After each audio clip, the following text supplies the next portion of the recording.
Bismillahirrahmanirrahim. Assalamualaikum warahmatullahi wabarakatuh. Saya atas nama Adi Ramdhani dari Prodi YAI dari Institut Agama Islam Al-Qadiri Jember akan menjelaskan tentang peran guru di era globalisasi.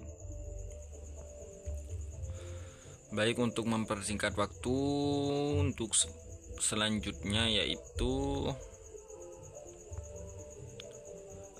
profesi guru di Indonesia berbeda dengan di negara Finlandia ya, yang begitu mendapatkan tempat yang sangat terhormat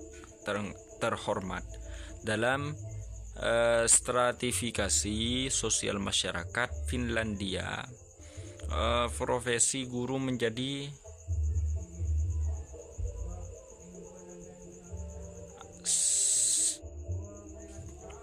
rata paling atas, di atas profesi dokter. Bahkan guru perempuan menjadi idaman para dokter laki-laki. Secara finansial, gaji guru di Finlandia sangat tinggi hingga mencapai 50 juta lebih tiap bulannya. Untuk menjadi seorang guru yang harus dilewati dengan menempuh pendidikan pada jurusan guru, dan untuk itu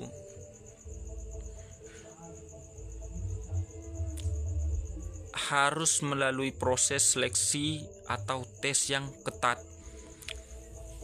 Tes diperlukan untuk betul-betul diuji kemampuannya, kompetensinya, apakah seseorang memiliki bakat,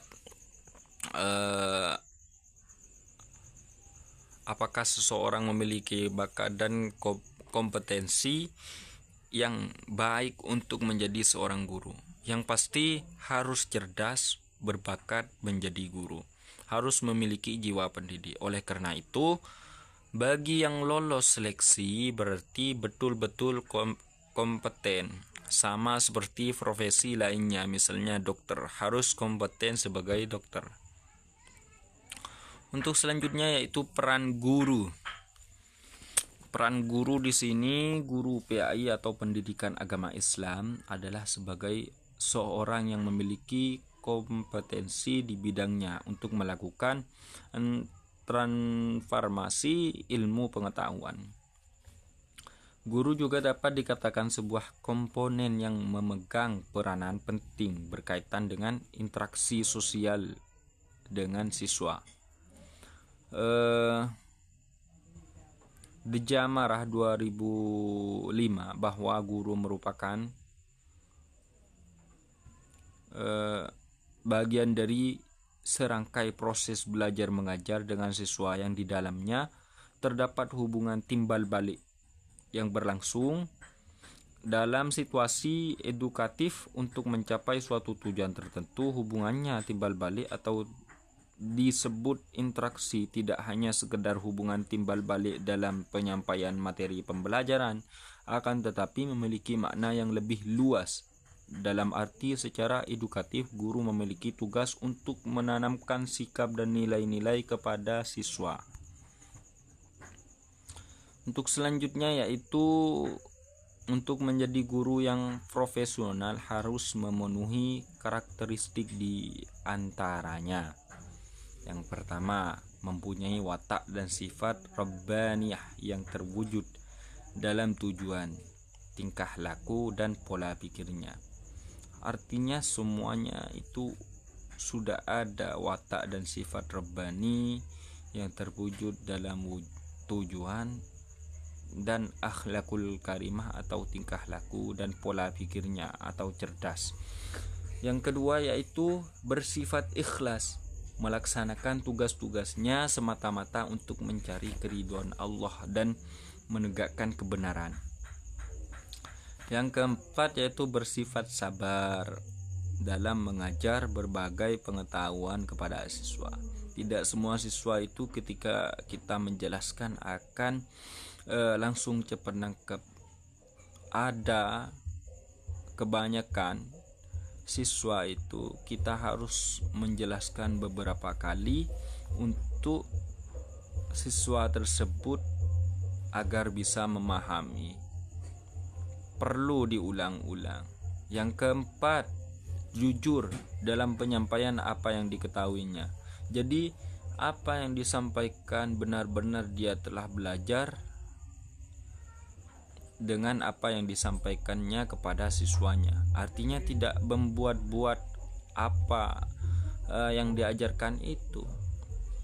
Untuk yang kelima, yaitu senantiasa membekali diri dengan ilmu.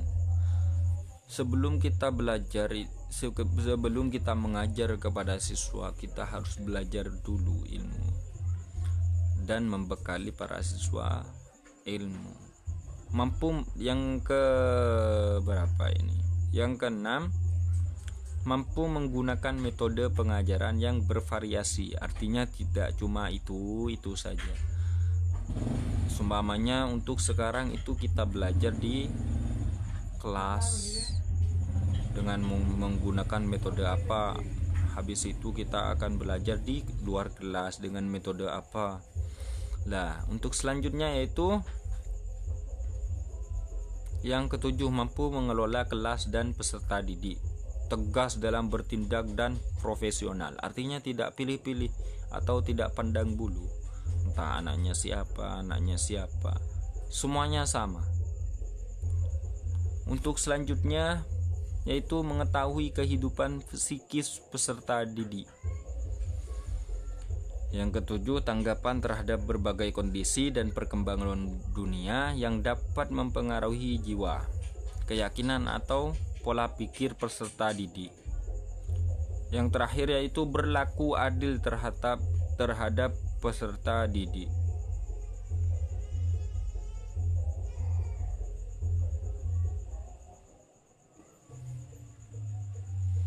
Untuk selanjutnya yaitu menjadi guru profesional tidak hanya dilihat dari mengajarnya guru saja di kelas saja, tetapi lebih jauh dari itu, guru mempunyai peran yang sangat penting dalam mengembangkan kemampuan siswa menghadapi perkembangan zaman. Sebagaimana yang dikemukakan Mulyasa, peran guru antara lain ada 4. Guru sebagai pendidik, guru sebagai pengajar. Yang ketiga, guru sebagai pendorong kreativitas. Yang keempat, guru sebagai mediator dan fasilitator.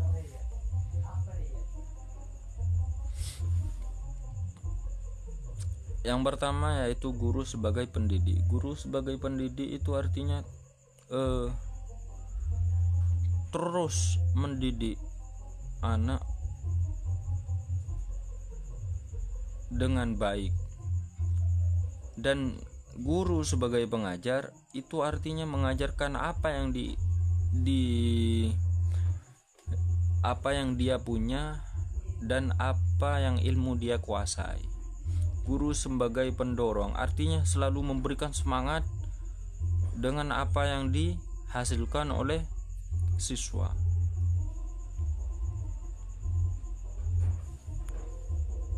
Untuk selanjutnya, memahami globalisasi dapat pula dari sisi sumber daya manusia dalam menghadapi persaingan dengan negara maju.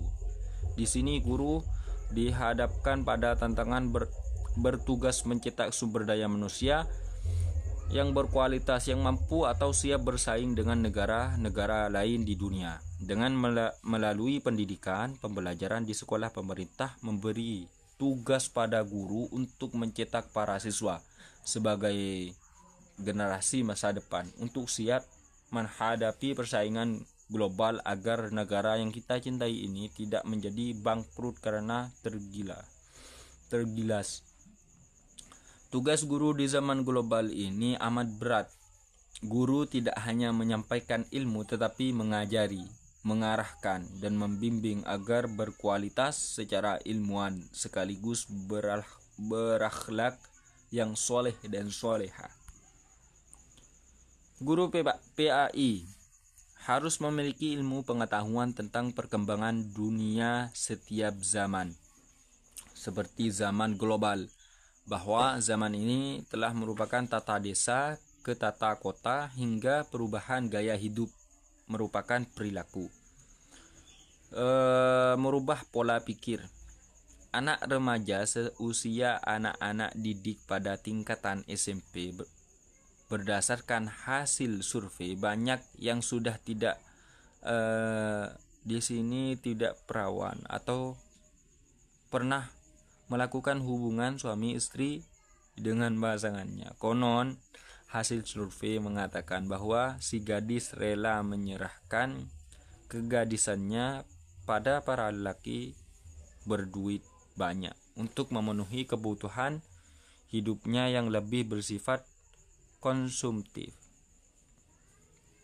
Tentang pergaulan bebas di kalangan remaja, kita bisa saksikan di berbagai tayangan YouTube adalah sangat mengerikan dan memperhatikan beberapa faktor penyebab seks bebas yang dialami remaja dengan dikategorikan menjadi dua, yaitu faktor eksternal dan faktor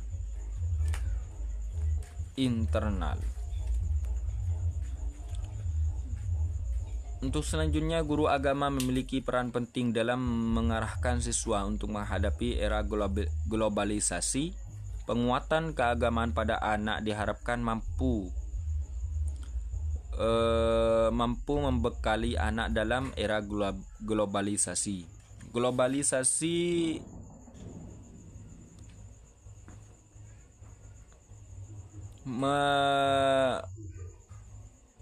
menuntut guru harus kreatif dalam menyiapkan segala persoalan. Oleh karena itu, peran guru tidak hanya sebagai pendidik saja, tapi juga sebagai pengajar, sebagai pendorong kreatif, sebagai mediator dan fasilitator.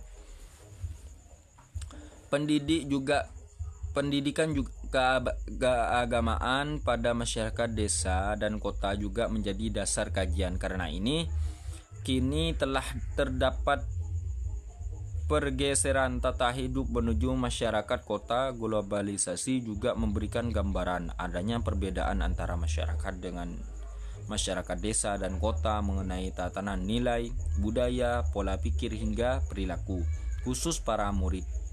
Pengetahuan amat dibutuhkan guru untuk menjadikan sebagai landasan bertindak atau mengambil keputusan dalam menyesuaikan proses pembelajaran yang setara. Mungkin sekian yang dapat kami sampaikan, kurang lebihnya mohon maaf. Wallahul muwaffiq ila aqwamit thoriq. Wassalamualaikum warahmatullahi wabarakatuh.